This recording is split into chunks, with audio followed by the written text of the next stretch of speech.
It's common for business owners to pick a price and hope it sticks. Pricing isn't a guess, it's a diagnostic. The right strategy depends entirely on where your business is right now. There is no single best pricing strategy. The right choice comes down to which of three business conditions you're in. First, you need fast cash flow. Maybe you're a new entrant or need to move volume quickly. Penetration pricing, setting a lower price to win customers fast, works here, but it has a ceiling, and we'll come back to that. Second, you're in a crowded market where buyers compare prices directly. Competitive pricing, anchoring to what rivals charge, keeps you in the running. The risk here is you commoditize yourself if you're not careful. Third, your product delivers a clear, differentiated value. And this is where value-based pricing fits. You price to what the outcome is worth to the customer, not what it costs you to deliver. This is where big margin lives. The first question isn't what should I charge, it's which condition am I in? But the strategy alone isn't enough.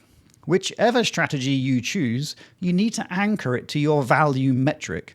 That's the specific thing your customer is actually paying for. It could be the outcome, the time saved, or the risk removed. Take, for example, a consultancy charging by the day. The client isn't buying a day of someone's time, they're buying a decision made faster or a problem solved. If the price doesn't reflect that, it invites the client to question whether the day was even worth it.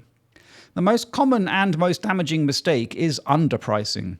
It doesn't just shrink your margin, a low price signals low value. Buyers use price as a proxy for quality, especially when they can't easily evaluate what they're buying. Underprice and you lose credibility before the conversation is even started. And once you've matched strategy to condition, make sure your price reflects what the customer is actually getting. But there is a third layer most businesses miss. The strategy that fits today can actively work against you when your situation changes.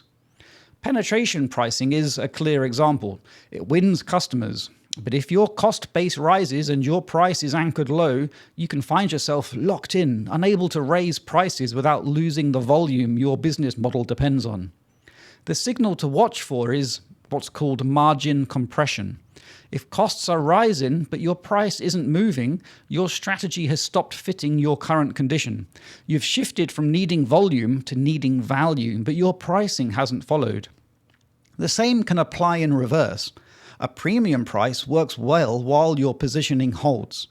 Introduce a credible, lower-cost competitor, and suddenly your value-based pricing needs stronger differentiation, or you'll start leaking customers.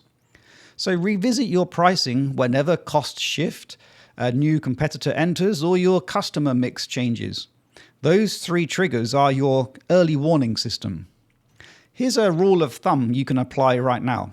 If you can't explain your price in one sentence your customer would accept, your strategy isn't set yet. "We charge more because we cut your delivery time in half" is a sentence a customer could accept. "We charge more because we're premium" is probably not.